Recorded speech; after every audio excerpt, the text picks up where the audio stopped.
ठीक है बच्चों, उसके बाद देखो क्या है कि अब ऐसे करने के बाद अब हमारा टारगेट क्या है। अब हमारा टारगेट है इसे ये 0 हो गया, अब इसे क्या करना है, 1 करना है। तो ये 1 कैसे होगा, ये 1 होने के लिए -2/5 से थर्ड कॉलम को हमने C3 को क्या किया, -2/5 C3 कर दिया। ठीक है, तो थर्ड कॉलम को चेंज करना है ए, तो फर्स्ट कॉलम और सेकंड कॉलम तो चेंज होगा नहीं, ये -1/5 ये 0, ये 3/10 ये हो गया 1/5 ये हो गया 0। इसको क्या करना है हमें, -2/5 से मल्टीप्लाई करना है। तो इसे करोगे तो माइनस माइनस प्लस हो जाएगा, ये क्या हो जाएगा 3/5। इसको तुम अगर -2/5 से मल्टीप्लाई करोगे, माइनस माइनस प्लस 2 कैंसिल हो जाएगा और ये क्या हो जाएगा 3/5। अब इसे क्या करना है, इसे तुम करोगे 0 को तो ये तो 0 ही रह जाएगा।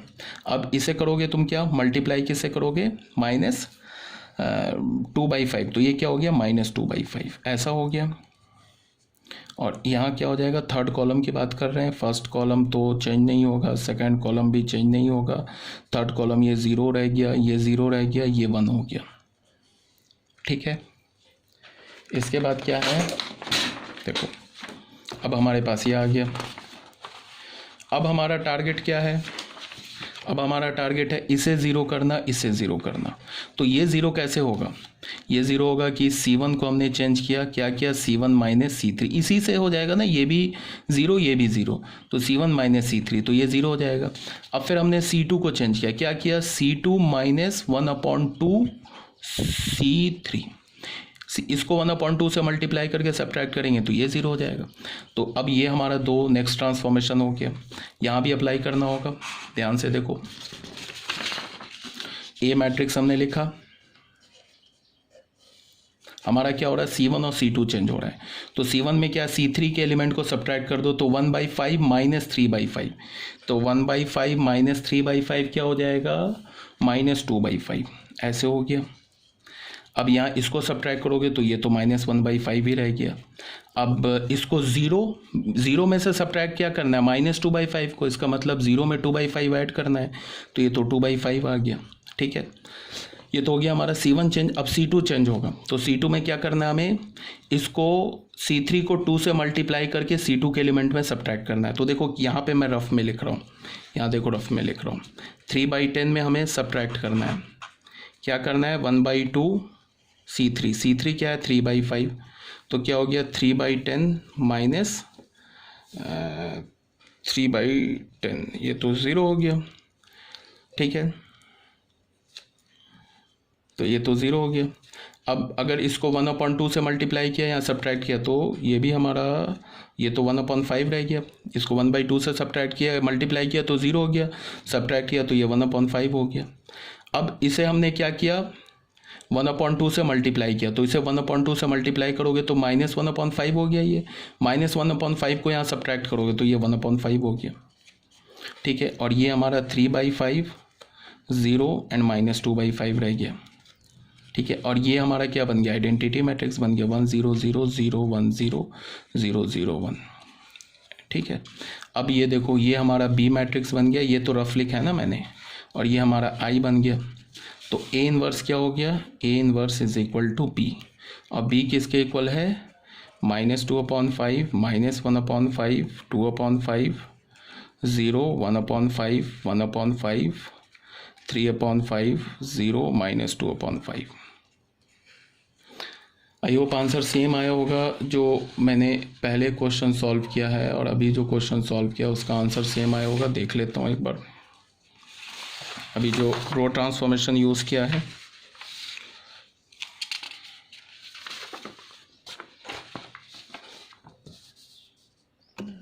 ये कुछ माइनस एक्स्ट्रा आ रहा है ना, -2/5, यहाँ ये जो है ना हमारा माइनस एक्स्ट्रा आ रहा है कहीं से, ये +2/5 है ना, -2/5 एक्स्ट्रा आ रहा है, तो -2/5 यहाँ कुछ गड़बड़ कर दिया हमने ना कहीं पे। C1 - C3 क्या है, तो 1/5 -3/5 -2/5। ठीक है,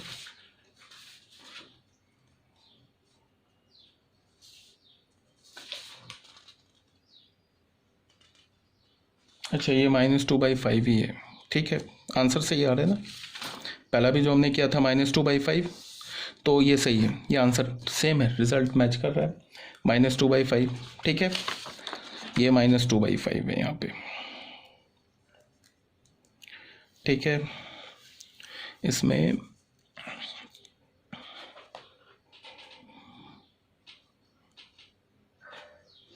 इसमें हमने क्या किया है, ये 2/5 है ना, C2 + C3 कर दिया है ना यहाँ पे, C2 + C3 198।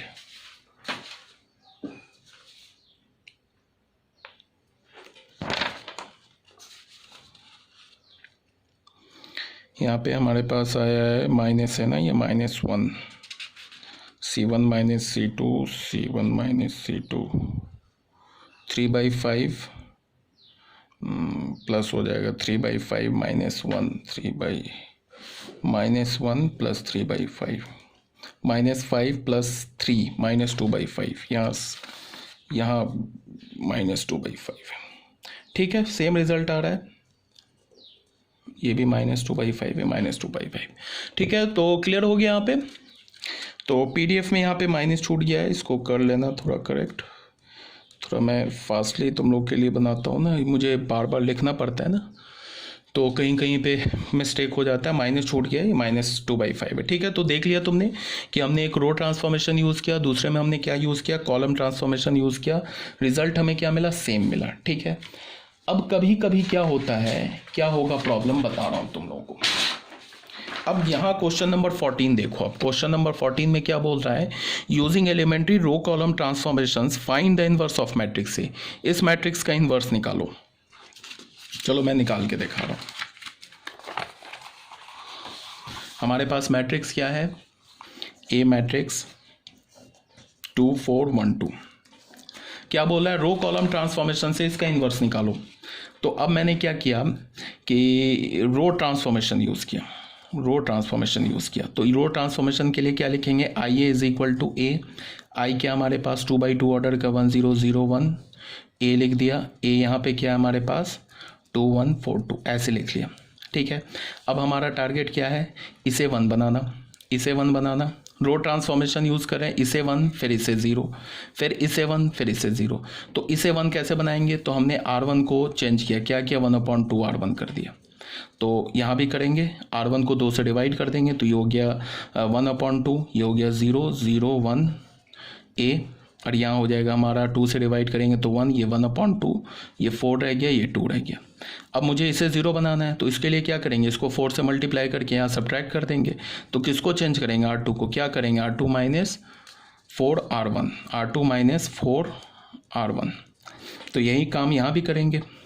फर्स्ट रो तो हमारा चेंज नहीं हो रहा, 1/2 0, इसको 2 से मल्टीप्लाई किया, 4 से मल्टीप्लाई किया, R2 को चेंज कर रहे हैं ना, हाँ 4 से मल्टीप्लाई किया, तो ये क्या हो गया 2, तो 0 - 2, तो 0 - 2, तो -2 हो गया। इसको 4 से मल्टीप्लाई किया, 0 सब्ट्रैक्ट किया, तो ये हो गया क्या हमारा 1 A। अब देखो, इसको 4 से मल्टीप्लाई, ये तो हमारा चेंज नहीं होगा फर्स्ट रो, इसको 4 से मल्टीप्लाई करके सब्ट्रैक्ट किया, तो यहाँ ये 0 हो गया। इसको 4 से मल्टीप्लाई किया, तो ये क्या हो गया 2 2 - 2, यहाँ 0 हो गया। अब देखो, ये हमारा एलिमेंट को तो हमें 1 करना था, बट ये तो 0 हो गया, ये हमारा सेकेंड रो ही 0 हो गया। यहाँ पे 1 करना था ना, इसे 1 करने के बाद इसे 0 करना था, तो हमारा सेकेंड जो रो है वो 0 0 हो गया। इसका मतलब क्या है कि अब ये आइडेंटिटी मैट्रिक्स में कन्वर्ट नहीं होगा। क्यों ऐसा गड़बड़ हो गया, आइडेंटिटी मैट्रिक्स में कन्वर्ट क्यों नहीं हुआ, इसलिए कि जिस मैट्रिक्स का हम इन्वर्स निकालने चले थे वो मैट्रिक्स हमारा एक सिंगुलर मैट्रिक्स है, ठीक है। देख लो, इसका डिटर्मिनेंट देख लो 0 है, तो सिंगुलर मैट्रिक्स था, इसीलिए इसका इन्वर्स नहीं निकला, ठीक है। नॉन सिंगुलर मैट्रिक्स का इन्वर्स आता है ना। तो अब मैं क्या बोल रहा हूँ कि जब भी तुम एलिमेंट्री रो कॉलम ट्रांसफॉर्मेशन से इन्वर्स निकाल रहे हो, अगर मान लो किसी क्वेश्चन में तुम elementary row column transformation use कर रहे हो, इन्वर्स निकाल रहे हो, तो अगर किसी भी रो या किसी भी कॉलम में 0 0 0 आ जाए, ठीक है, अगर किसी भी रो किसी भी कॉलम में 0 0 आ जाए तो तुम तुरंत क्या समझ जाओगे कि जिस मैट्रिक्स का हम इन्वर्स निकाल रहे हैं वो मैट्रिक्स एक सिंगुलर मैट्रिक्स है। अब यहाँ पे देखो ना 0 आ गया तो ये 1 थोड़े ना हो जाएगा, कभी भी 1 नहीं होगा, ठीक है, इसको तो 1 कर नहीं सकते। अब ये अगर 1 नहीं हुआ तो ये आइडेंटिटी मैट्रिक्स में कन्वर्ट नहीं होगा। अब आइडेंटिटी मैट्रिक्स में कन्वर्ट नहीं होगा तो इन्वर्स नहीं निकलेगा। तो मैंने क्या बोला है कि जब भी तुम रो कॉलम ट्रांसफॉर्मेशन यूज़ कर रहे हो और तुम्हें क्या मिल जाए, कोई भी रो कॉलम का हर एक एलिमेंट 0 मिल जाए तो तुम तुरंत समझ जाना कि मैं जो मैट्रिक्स निकाल रहा हूँ वो एक सिंगुलर मैट्रिक्स है। ये तो रो ट्रांसफॉर्मेशन से कर रहे थे, अब कॉलम ट्रांसफॉर्मेशन से भी देख लो वही सेम रिजल्ट आएगा। अब मैं बोल रहा हूँ कॉलम ट्रांसफॉर्मेशन कॉलम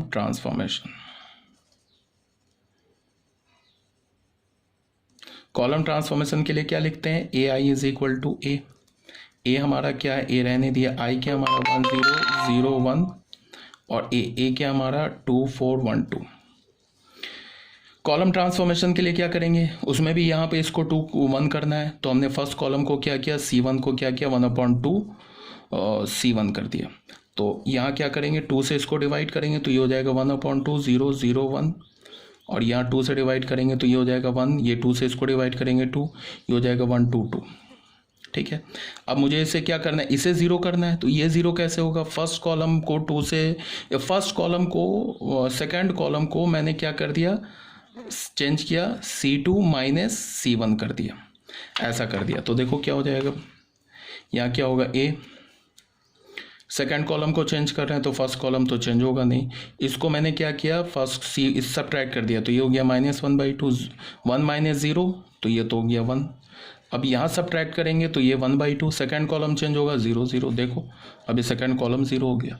तो सेकेंड कॉलम 0 होने का क्या मतलब है कि जिस मैट्रिक्स का हम इन्वर्स निकाल रहे हैं वो हमारा एक सिंगुलर मैट्रिक्स है, ठीक है। ये हमारा क्वेश्चन नंबर 14 भी आई होप क्लियर है ये, ठीक है। तो ये हमारा मेथड 1 ऐसे ही मैंने दिखाया है, यहाँ पे देखो ये 0 0 हो गया तो R2 बिकम 0, इसका मतलब inverse of matrix A does not exist, क्यों, बिकॉज डिटर्मिनेंट ए 0 है, सिंगुलर मैट्रिक्स है।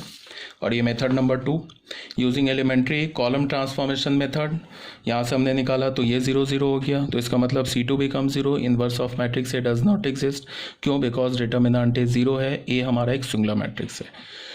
तो फाइनली हमारा जो मैट्रिक्स चैप्टर है वो कंप्लीट हो गया, ठीक है। अब मैट्रिक्स में कुछ भी नहीं बचा जो तुम्हें बताना है, ठीक है। ये जो टॉपिक मैं अभी बता रहा था ये टॉपिक हमारा बोर्ड का टॉपिक है और ये कोई जेईई मेंस एडवांस में आएगा नहीं। तो एक्सरसाइज 3.4 के हर एक क्वेश्चन तुम सॉल्व कर लेना। मैंने एक 2x2 ऑर्डर का भी रो कॉलम ट्रांसफॉर्मेशन दोनों से निकाल के दिखा दिया कैसे निकलता है इन्वर्स, 3x3 ऑर्डर का भी दिखा दिया इन्वर्स कैसे निकलता है, रो से भी निकाल के दिखा दिया, कॉलम से भी दिखा दिया, और फिर ये भी बता दिया कि अगर तुम रो कॉलम ट्रांसफॉर्मेशन से इन्वर्स निकाल रहे हो, कोई भी रो कोई भी कॉलम 0 0 हो जाए, हर एक एलिमेंट 0 आ जाए, इसका मतलब है कि जिस मैट्रिक्स का तुम इन्वर्स निकाल रहे हो वो हमारा एक सिंगुलर मैट्रिक्स है, पहली बात। अब दूसरी बात यहाँ पे क्या है कि तुम एक्सरसाइज 3.4 अपना कंप्लीट करोगे। अब मैं क्या सोच रहा हूँ कि अब मैं तुम्हें, अभी तो हमारी ऑफलाइन क्लास हो नहीं रही है, तो अब मैं क्या सोच रहा हूँ कि अब मैं तुम्हें एनसीईआरटी से कुछ क्वेश्चंस दूंगा हर दिन सॉल्व करने के लिए। तो तुम्हें करना क्या है कि जो हमारी 10 बजे क्लास स्टार्ट होती है उससे पहले तुम्हें उसके सॉल्यूशन को क्लिक करके मुझे सबसे पहले सॉल्यूशन भेजना है, ठीक है। फिर मैं उसको चेक करके तुम्हें वापस फॉरवर्ड कर दूंगा, ठीक है। तो कुछ क्वेश्चंस दिया करूंगा, ज़्यादा नहीं, 3-4 क्वेश्चन दूंगा एज अ होमवर्क, ठीक है। तो matrix chapter complete, okay, thank you.